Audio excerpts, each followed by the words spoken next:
खुश आमदीद। आज हम टेक्नोलॉजी की दुनिया के एक बहुत ही अहम पहलू पर बात करने जा रहे हैं, वो बारीक सी लकीर जो कानूनी और अखलाकी हुदूद के बीच में है। देखिए, हम रोज जो टेक्नोलॉजी इस्तेमाल करते हैं ना, उसमें क्या जायज़ है और क्या सही है, इसके दरमियान का फ़र्क अक्सर वाज़े नज़र नहीं आता। तो चलिए इसी बात से शुरू करते हैं। सवाल बहुत सादा है, क्या किसी ऐप का मुफ्त होना ठीक है अगर उसको इस्तेमाल करने वाला ही उसकी प्रोडक्ट बन जाए? ये एक ऐसा सवाल है जिसका सामना हम सबको करना पड़ता है। हम सबको मुफ्त ऐप्स और सर्विसेज पसंद है, बिल्कुल, लेकिन क्या कभी ये सोचा है कि इसकी असल कीमत क्या हो सकती है? यही सवाल आज की हमारी पूरी गुफ्तगू का, समझ लें, मरकजी नुक्ता है। और बस यही वो पॉइंट है जहां से मामला दिलचस्प हो जाता है। देखिए, ज़्यादातर टेक कंपनियों के जो बिजनेस मॉडल्स हैं वो बिल्कुल कानूनी हैं। मतलब वो कोई कानून नहीं तोड़ रहे होते। लेकिन कानूनी होने का मतलब हमेशा ये तो नहीं होता ना कि वो इखलाकी तौर पर भी दुरुस्त हों। बस आज हम इसी उलझन को, इसी पेचीदगी को सुलझाने की कोशिश करेंगे। तो इससे पहले कि हम आगे बढ़ें, सबसे पहले इन दो बुनियादी चीज़ों को समझ लेते हैं, यानी कानून क्या है और अखलाकियात क्या है। ये मिसाल पूरी बात को ना बहुत ही ज़बरदस्त तरीके से समझा देती है। कानून क्या है? वो स्पीड लिमिट का बोर्ड जो सड़क पे लगा होता है, उससे ऊपर जाना मना है, सादा। लेकिन इखलाकियात क्या है?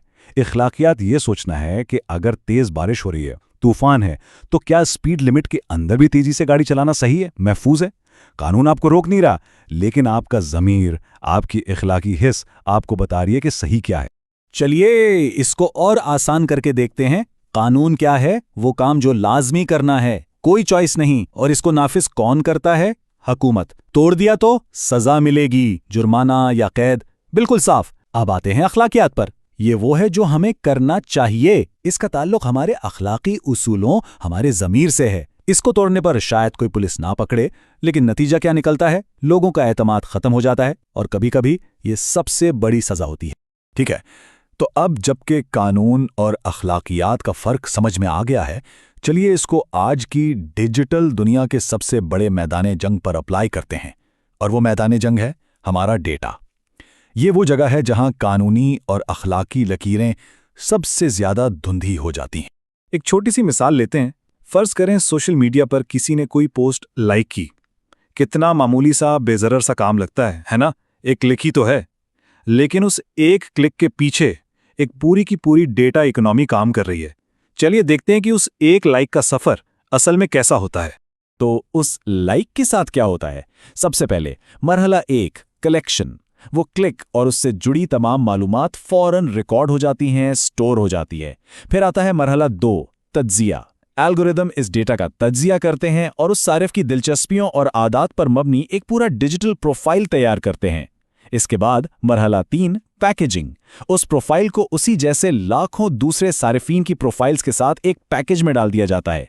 और फिर आखिरी मरहला 4, फरोख्त। ये पूरा डेटा पैकेज उन कंपनियों को बेच दिया जाता है जो मखसूस इश्तिहार दिखाना चाहती हैं। अब यहां रुक कर एक अहम सवाल सोचना है, इस पूरे प्रोसेस में इजाज़त किस स्टेज पर दी गई थी? टेक्निकली तौर पे तो जब वो लंबे चौड़े शराइत व ज़वाबित को कबूल किया जाता है तभी इजाज़त दे दी जाती है। लेकिन क्या ये वाकई एक बाखबर रजामंदी है? क्या किसी को पता होता है कि वो किस चीज़ के लिए हाँ कर रहा है? बस यही वो नुक्ता है जहां कानूनी इजाज़त और अखलाकी जिम्मेदारी के दरमियान बहस शुरू हो जाती। तो अब सवाल यह है कि इस पेचीदा डिजिटल दुनिया में चला कैसे जाए? मसला तो सामने आ गया। अब एक ऐसे अमली टूल की तरफ बढ़ते हैं जो बेहतर फैसले करने में मददगार साबित हो सकता है। एक किस्म का अखलाकी कंपास। इसको हम इखलाकी जांच का नाम दे सकते हैं। ये बस 3 सादा से सवालात हैं जो किसी भी ऐप को डाउनलोड करने, कुछ शेयर करने या कहीं साइन अप करने से पहले खुद से पूछे जा सकते हैं। पहला सवाल, इससे फायदा किसको हो रहा है? क्या सारिफ को मिलने वाली सर्विस उस डेटा के बदले में मुनसिफाना है जो वो दे रहा है? क्या ये सौदा बराबरी का है? दूसरा सवाल, नुकसान किसको पहुंच सकता है? क्या इस टेक्नोलॉजी के कोई ऐसे नतीजे निकल सकते हैं जिनके बारे में सोचा ना गया हो, किसी फर्द को या पूरे मुआशरे को? और तीसरा, और शायद सबसे अहम, शफाफियत का टेस्ट। मतलब अगर इस कंपनी के सारे काम, सारी पॉलिसियां अखबार के पहले सफ़े पर छप जाएं तो क्या वो काबिल कबूल होंगे? तो अब हम अपनी इस गुफ्तगू को समेटते हुए ज़रा बड़ी तस्वीर को देखते हैं। आखिर टेक्नोलॉजी की इन इखलाकियात का पूरे मुआशरे पर क्या असर पड़ता है? اور یہ شاید آج کے دور کی سب سے بڑی حقیقت ہے۔ ٹیکنالوجی کی رفتار قانون سے کہیں زیادہ تیز ہے۔ جب تک کسی نئی چیز کے لیے قانون بنتا ہے، ٹیکنالوجی اس سے بہت آگے نکل چکی ہوتی ہے، تو یہ جو بیچ میں خلا رہ جاتا ہے نا، اس کو صرف اور صرف اخلاقیات ہی پور کر سکتی ہیں۔ یہی ہماری ذمہ داری بن جاتی ہے۔